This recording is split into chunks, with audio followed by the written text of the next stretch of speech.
அநேக நேரங்களிலே நீங்களும் நானும் நம்முடைய கைகளை உயர்த்துகிறோம்.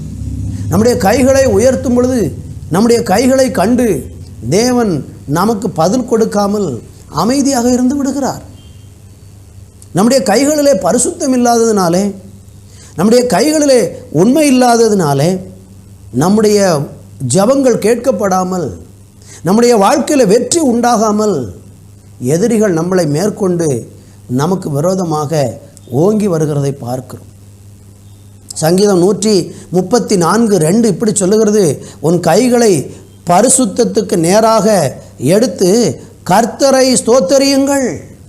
அருமையானவர்களே, நம்முடைய கைகளை பரிசுத்த ஸ்தலத்துக்கு நேராக எடுத்து கர்த்தரை நம்ம ஸ்தோத்தரிக்கும் போது நிச்சயமாக நான் சொல்லுகிறேன், ஆண்டவர் நமக்கு ஒரு வெற்றியை தருவார்.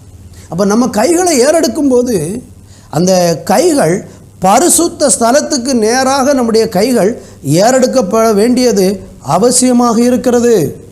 கர்த்தருக்கு மகிமை உண்டாவதாக.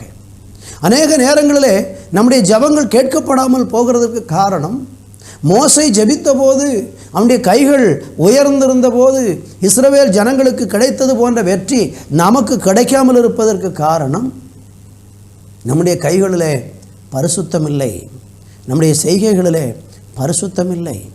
ஏசாயா தீர்க்க தரிசன புஸ்தகம் 1:15 நீங்கள் வாசித்து பார்ப்பீர்கள் என்றால் அங்கே ஏசாயா ஒரு காரியத்தை சொல்லுகிறார். நான் வாசிக்கிறேன். நீங்கள் உங்கள் கைகளை விரித்தாலும் என் கண்களை உங்களை விட்டு மறைக்கிறேன். நீங்கள் மிகுதியாய் ஜெபம் பண்ணினாலும் கேளேன். உங்கள் கைகள் இரத்தத்தினால் நிறைந்திருக்கிறது. நம்முடைய கைகள் தேவனுக்கு நேராக விரித்து வைத்திருந்தாலும் கூட தேவன் சொல்லுகிறார், என் கண்களை உங்களை விட்டு நான் மறைக்கிறேன். ஆண்டவர் நம்மளை பார்க்க கூட விரும்பவில்லை. காரணம் என்ன? நம்முடைய கைகளில் இரத்தத்தினாலே நிறைந்திருக்கிறது. மிகுதியாய் ஜெபம் பண்ணினாலும், ரொம்ப நேரம் ஜெபம் பண்ணினாலும் நம்முடைய ஜெபம் கேட்கப்படாமல் போகிறதற்கு காரணம், நம்முடைய சத்துருக்கள் நம்மளை மேற்கொண்டு, சத்துருக்கள் உங்களை எதிர்கொண்டு உங்களை ஜெயிக்கிறதற்கு என்ன காரணம்? உங்கள் குடும்பத்தில், உங்கள் வாழ்க்கையில், உங்கள் பிரச்சனையில், உங்கள் சூழ்நிலைகளில் உங்களுக்கு எதிராக எழும்புகிறவர்கள் மேற்கொள்கிறாங்க. நீங்கள் தாழ்ந்து போகிறதற்கு என்ன காரணம்?